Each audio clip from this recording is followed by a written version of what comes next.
What is up, guys, and welcome back to a brand new video. Today we're back for round number 3 of Season 4 of F1 2019 Career Mode in the Toro Rosso. We had a pretty wild episode last race in the Bahrain Grand Prix. Go check it out if you haven't seen it already. As you can tell by my championship standings, you can see, well, we didn't score any points in that race. That is to be expected at this point in the championship, still last by a long way. However, heading into this race, the Chinese Grand Prix, we have a major power upgrade heading our way for this race. It makes barely a dent in our, well, you can see it just makes a tiny little increase in our performance, but I'm hoping that it's going to be the difference between us being clearly last, well, not clearly last, but last ever so slightly, and hopefully now we can be in the pack with the rest of the AI. So we'll see how we go. China is a track that is traditionally, the last few years, quite strong for me, and I'm hoping that with that combined with the upgrade, we'll be in the pack, hopefully. But practice 1 went okay. It was affected by rain, so our position, I'd say, was pretty much elevated, a little bit higher than what it should have been. We're heading into practice 2. We're going to do a race, practice run, and we're also going to do a qualifying run, so we'll have a good idea as to what our natural pace is going to look like. But heading into qualifying, I believe it's actually going to be raining in that session, so I'm hoping that we're a little bit stronger in the rain. We'll have to wait and see. Qualifying lap here is done, and we go P3. However, a lot of people were on harder compounded tire. They hadn't set a lap yet, but by the end of the session, we end up in P13. 2.5 seconds away, which is pretty much where we started off in Melbourne. So, heading into qualifying, hopefully we're a little bit closer than that. But we get a good bounce of resource points. Is that a thing? Yeah, apparently it is now. But anyway, good bout of resource points, 500 odd or so. I'm hoping we'll have about 1,000 or so by the end of this episode, and we can continue to steamroll the upgrades in every single round. And yeah, we can just continue to chip away at the midfield, and hopefully we'll be there sooner rather than later. But it's time now for quali. Welcome to Shanghai, China, for what I've no doubt is going to be a fantastic F1 qualifying session. Interestingly, it looks like it's not raining at this stage, even though it's supposed to rain for a good 30 or 40 minutes. So I'm just going to go to... Oh, okay, it is dry, so we can go out straight away. I'm not going to change the setup at all from what I had in qualify or practice. And we're just going to send the car out straight away. Hopefully be the first car to set a lap time. My teammate beats me out of the pit lane, which is a nice script. I feel like AI can kind of get going before the session, before I even have control of my car. But anyway, we're out there, and it looks like we're gonna be the second car to get out there and set a time. It is already raining, so at the moment it is not wet enough for the intermediate tires to be a thing. DRS is still enabled, but judging by the track conditions, we're going to be the first team to get a run at a dry track. And if this can go our way, we will be out of qualifying. Well, we'll get ourselves out of qualifying 1, and we'll get ourselves into qualifying 2 with the worst car on the grid. Now that's if we can actually get a lap in. It's much easier said than done, because the AI tend to flourish in low grip conditions. But I can't afford to drive sloppy or lazily. I need to get the absolute maximum out of this car today to showcase our talent. Kvyat does a 40.3, we do a 40.1. So very surprising that we were able to get a better time than him despite having track conditions that were less than ideal. We go out again for another lap. This is actually still the same set of soft compound tires. It's surprising to me that we're actually able to get a second lap out of this. Normally the track diminishes quite a lot, and we're able to get a second time in a 39.8, which puts us in P10. But it's not really, the track's not really worsening, which is weird. Everyone is able to get a time in on dry tires, which is actually not helping me. But in saying that, I'd rather these conditions than just a straight up dry session, which we know that we're going to get knocked out in Q1 anyway with. But there's still a few people who haven't set a time yet, which is very interesting. Normally the track would be flooded with people. Track is wet, but still not wet to the point where we need intermediate tires. And I was checking on the delta between the dry and the wet tires, and the wet tire, like the delta wasn't coming down for the wet tires, so the track conditions, in terms of its raw pace and how much time you can get out of this circuit, it's not getting any worse. It's actually stabilizing. It's staying the exact same as what it was at the start of the session. And so this has actually really hurt our chances in this Chinese Grand Prix qualifying. We're dropping down the order. We're now currently in P15, and this is our final run at it to try and get out of this session. So let's see if we can improve. We come across the line, and it is not an improvement. So it's going to be P15 at best, with no fuel left in the car. We can't do another lap, and it is, at the end of the day, P19. All that effort. I literally spent the full length of the session driving out, driving back to the pit lane, doing copious amounts of runs, and at the end of the day, we only beat our teammate, which is what we would have got if I would have probably done like one lap. That's frustrating. That's really frustrating, and equally as unlucky, because in almost any scenario the track would get worse, and I had the best time after the first and second lap. I had the best time, so I should have got through to the next session. It should have got to the point where the DRS got disabled. Everyone would have been on intermediate tires, and it would have been a Toro Rosso 1-2 maybe. I don't know, or at least a double appearance for Toro Rosso in Q2, but that is not the case. I'm really annoyed. It's last place, or well, it will be when we get to the grid, because I'm going to take another set of engine penalties and just take them now, because we're last anyway. It'll help us later on in the season. We may as well. So heading into the race, we're starting from last. Let's see if we can make our way through the pack and maybe get some points. It's time to find out which driver is up to the task of claiming the Chinese Grand Prix. We're here in Shanghai.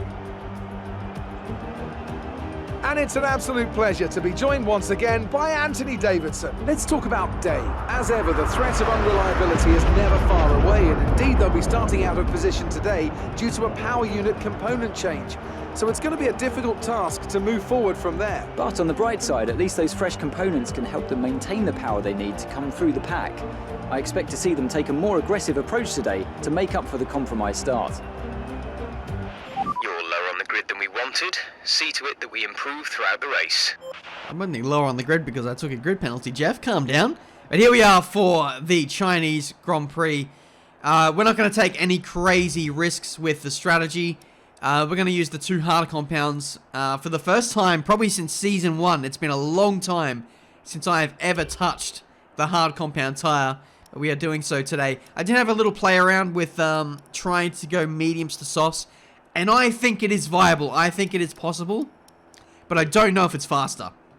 So we're just going to play it safe and go mediums to hards. We know that Toro Rosso is not good on its tires, completely opposite to the Ferrari I was driving last season, but these are the things we have to deal with. Away we go for the Chinese Grand Prix, and it looked like we got an amazing launch versus the AI, but unfortunately had nowhere really to go after that in second and third gear. The starts have been patched a little bit for the AI now, so we should see some better starts if I can absolutely nail them going forward. So we'll have that to look forward to in future episodes. But going through the snail section for the first time, and we picked up another couple of places into P17 now as we get squeezed, or we do the squeezing on Sergio Perez. He does a bit of squeezing back to me, and now we've gone off the circuit in order to avoid, you know, a major collision there with one of the McLarens. Somehow we get around the outside of Carlos Sainz, and we are now into P16. So let's see what we can do in this Grand Prix. I feel like the race pace should be pretty solid, considering we're going to be on the hard compound tire. Everyone's, you know, kind of bunched up. We've gone for low-ish downforce, 4.6 wings, and you know, we've got the power upgrade now, so we should be somewhat of a threat towards the lower end of the midfield. So let's see what we can do in this race.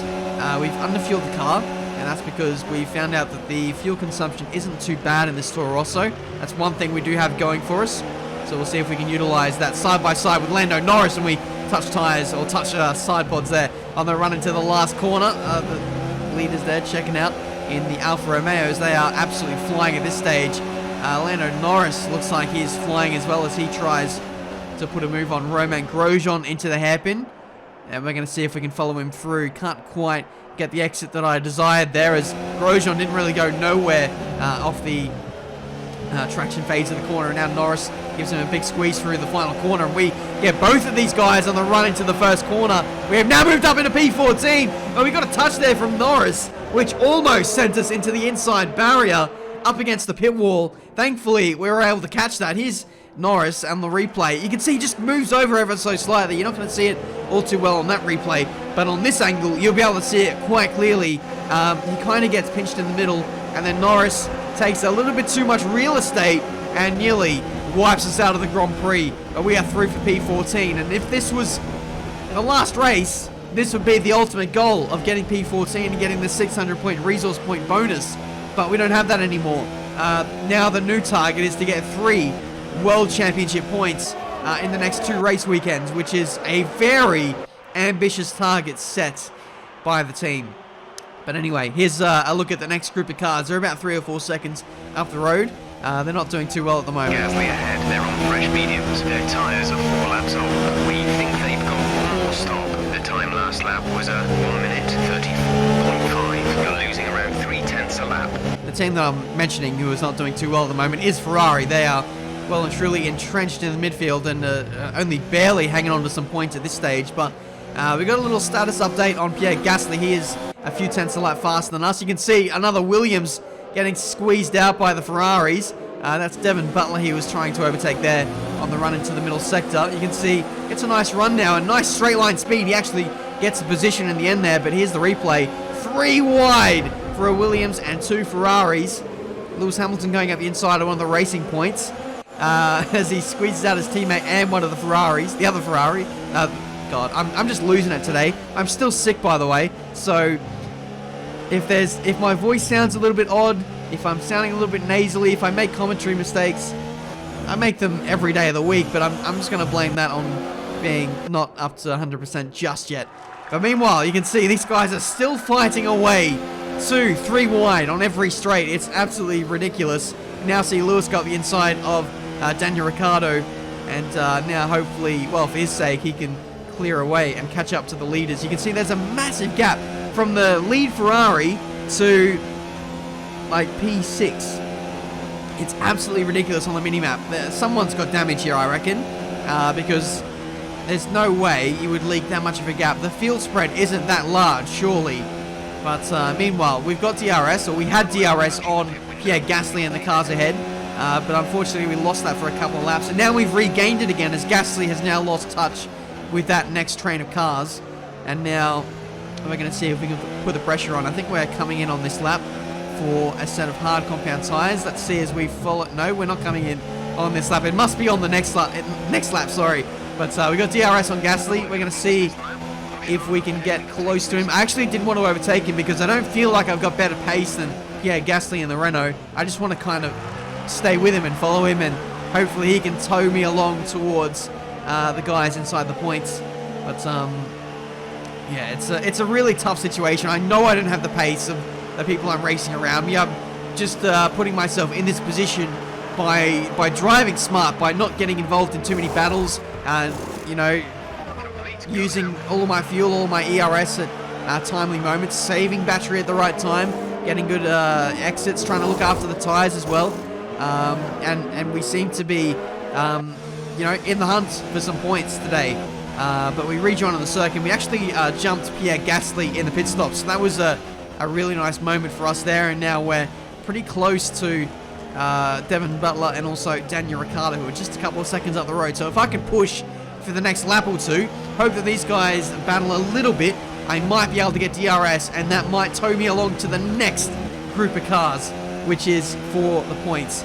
We set a personal best there of 1 minute 33.6. I was very surprised by that as well, because that's a hard compounded tyre. These tyres are supposed to be pretty slow at this point in the Grand Prix. But yeah, interesting to see lap time gain almost straight away. But meanwhile, we see Lance Stroll. He's got a problem at the moment. He's getting overtaken by his teammate and also Devin Butler.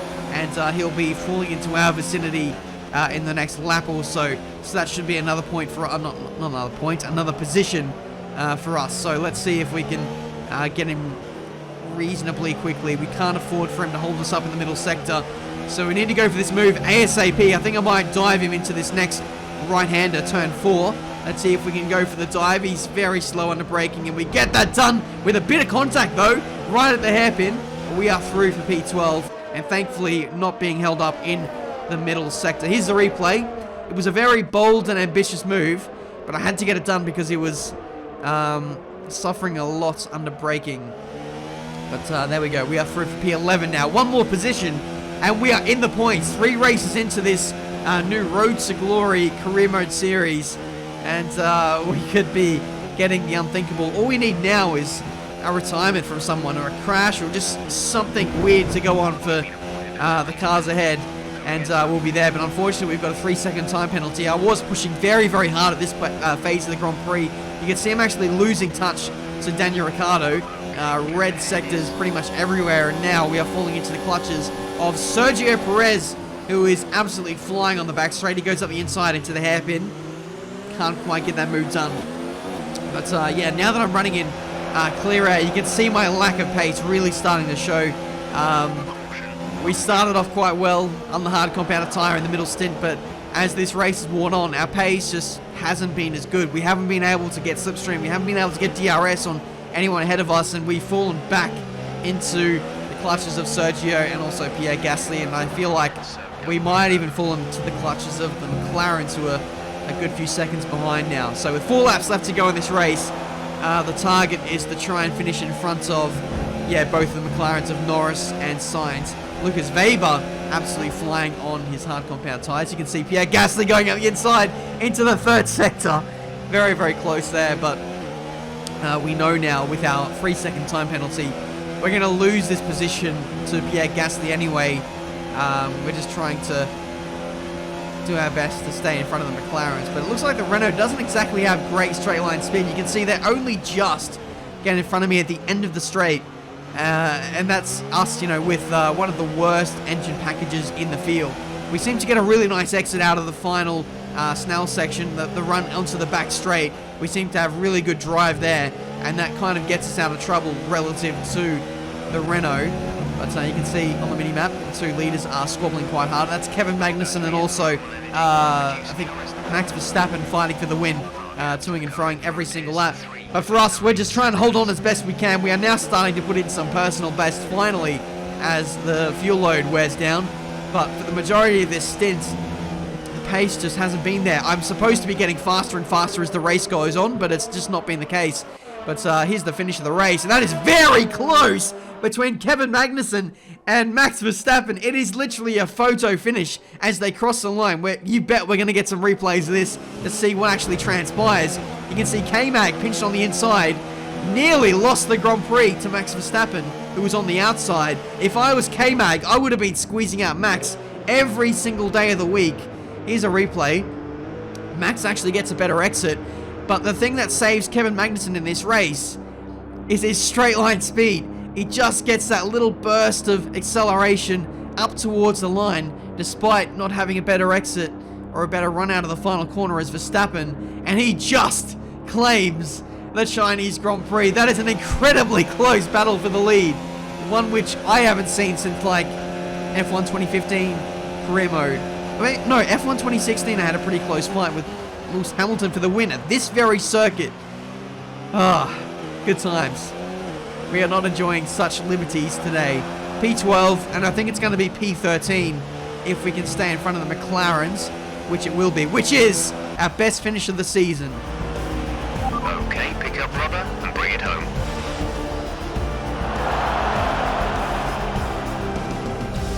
Alfa Romeo have been winning fans the world over with their brilliant driving, showing that they're a force to be reckoned with out there on the track.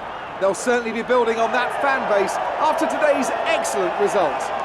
So there we go, in a very much a grandstand finish. Kevin Magnussen just about holds on to the victory of the Chinese Grand Prix. He didn't really have the pace relative to the Red Bulls, so that I think that says to me that the Red Bulls have better tyre wear, because K-Mag was able to get a gap early on in the race. You saw he was leading by quite a way, and so too was Raikkonen. The Alphas were controlling this race, but then the second half of the race, the Red Bulls really came alive and chased them down, which is quite scary for them. Lucas was actually the fastest car out of anyone in the field. He just wasn't close enough to that battle to get involved, unfortunately for him. But for us, P13, unlucky for some. Not so for us. I feel like that's a good result. You can see the upwards momentum we're starting to get. Like, we were really in the fight there in the midfield. We were able to jump the McLarens. We jumped both of the Mercedes. George Russell had an issue. We were able to hold on to DRS and Slipstream. For the lower end of the midfield, we weren't able to cling on to Daniel Ricciardo and Devin Butler in the Ferrari. We're just not at that level yet. They're at the top of the midfield. But we did a really good job today of really punching above our weight. The pace and the consistency on the medium tyre was really good. On the hards, the pace was really solid at the start of the stint. But then, as everyone else was getting faster, I was getting slower. And so we got caught out there towards the end of the race, unfortunately. But that was our race, the Chinese Grand Prix overall. Some good strides being made. We still need to chip away at it. We have another upgrade coming for the Azerbaijan Grand Prix, which I believe is next. So hopefully that again will give us another opportunity to maybe score some points if some absolute craziness goes down in the castle section. But we'll have to wait and see. So, in terms of upgrades going forward, what I want to do is actually do a department efficiency upgrade so that we can snowball some upgrades on later on in the season. This will make everything cheaper later on. And I feel like we're going to be at this team long term, or at least for the rest of the season. It makes sense to get the department efficiency upgrade out of the way now so that we can pile on those upgrades sooner rather than later. But anyway, that has been this race for today. Thank you so much for watching. Another crazy event where there was lots of 2-3 wide battling in the midfield. It really is exciting, and I hope that some points are on the way sooner rather than later. But that's it for me today. Thank you so much for watching. I apologize about my voice. Still recovering from a mild cold, but hopefully in the next couple of days it will be back to normal service, hopefully. But yeah, please like, subscribe, all that good stuff, and I'll see you guys for a brand new video very soon. So this is how we end up, shades of blue and gray. I feel just like an empty bottle, my dreams are on delay. I just wanna climb on top of a hill and throw it all away, away. Take me far away before my mind spins off and I am all derailed, derailed. Just